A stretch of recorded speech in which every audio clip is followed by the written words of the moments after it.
Good morning guys. Ngayong umaga, andito tayo sa taniman natin. At ito, as usual, ayan, naka-harvest na ulit tayo.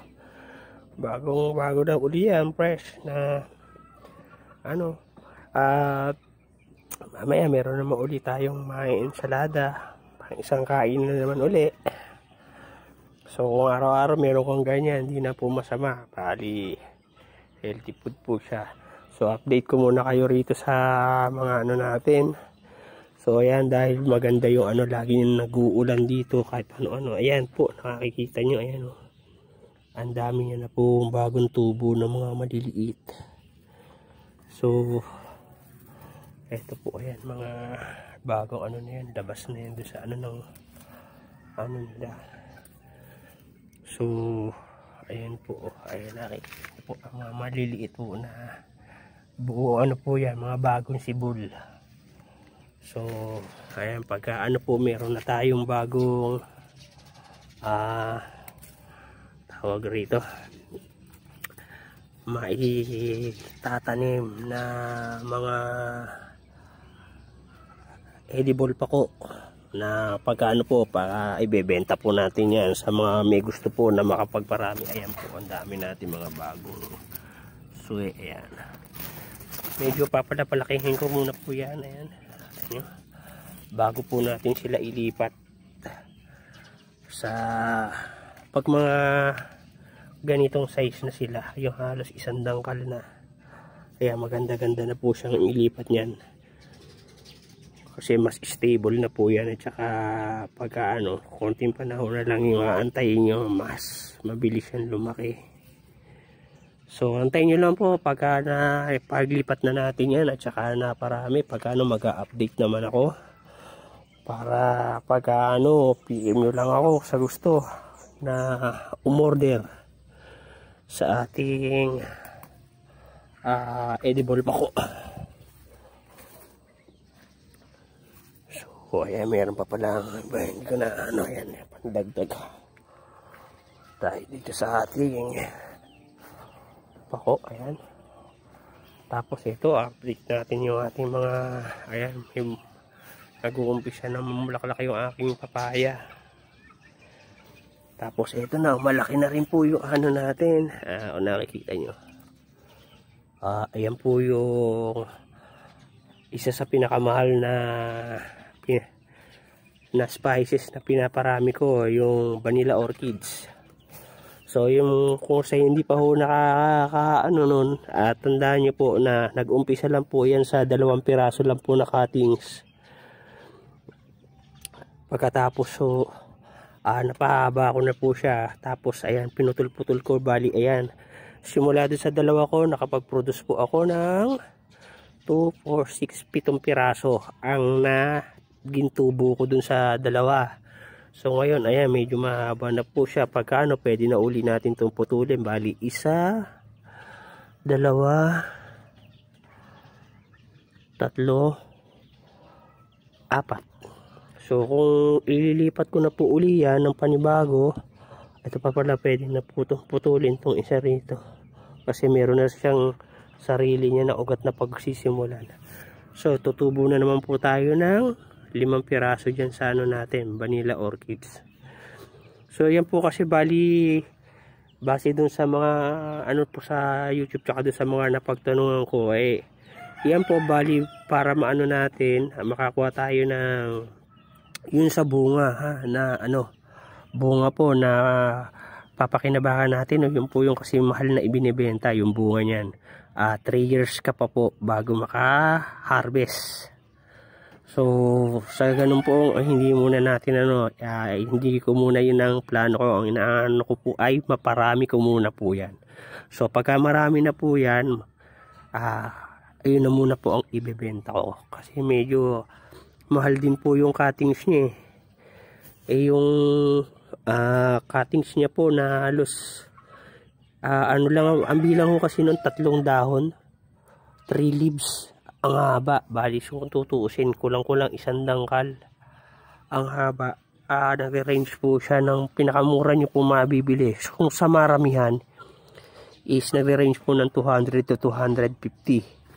So kayo pa ho yung magbubuhay nun.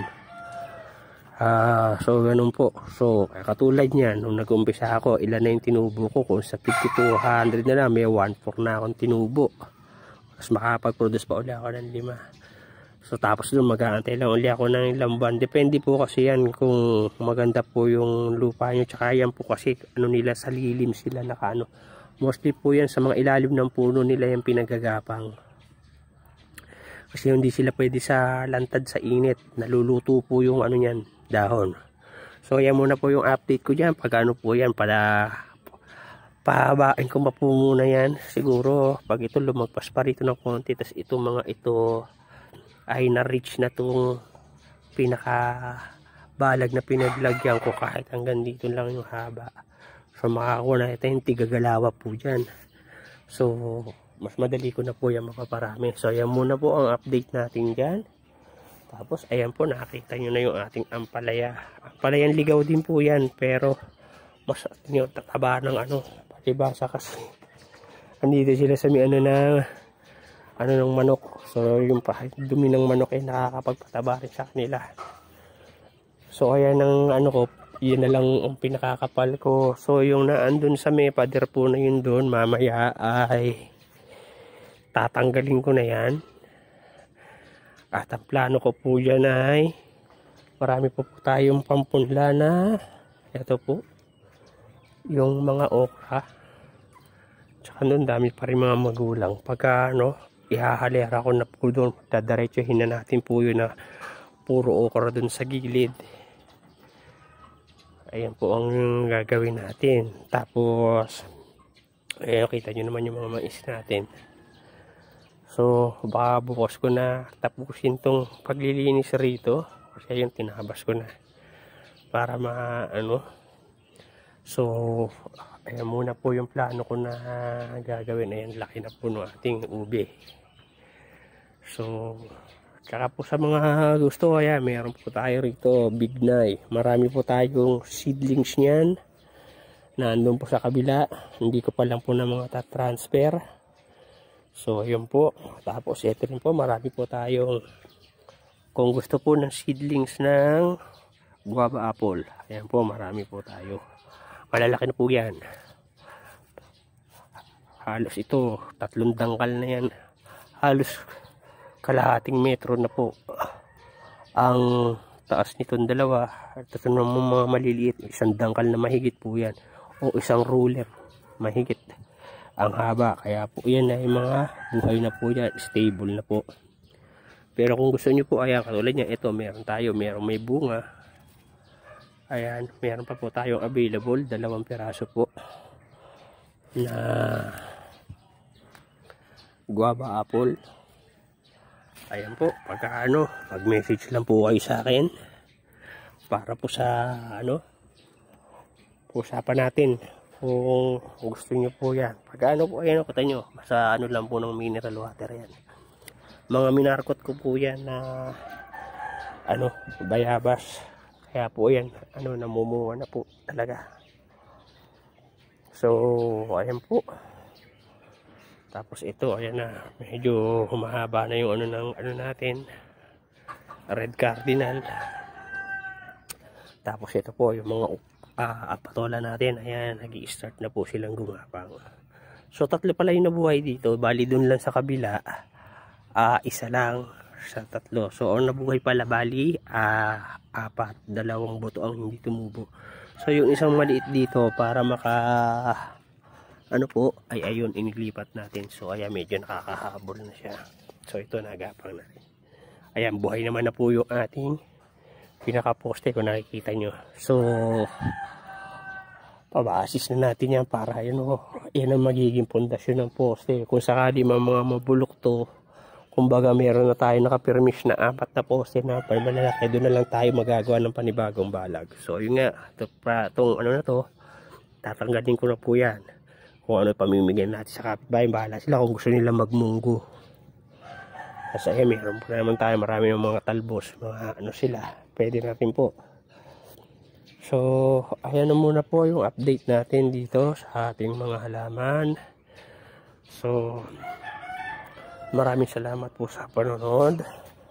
Sana po nagustuhan niyo yung ating video. God bless po at saka happy planting, happy eating. Yun lang po. Salamat.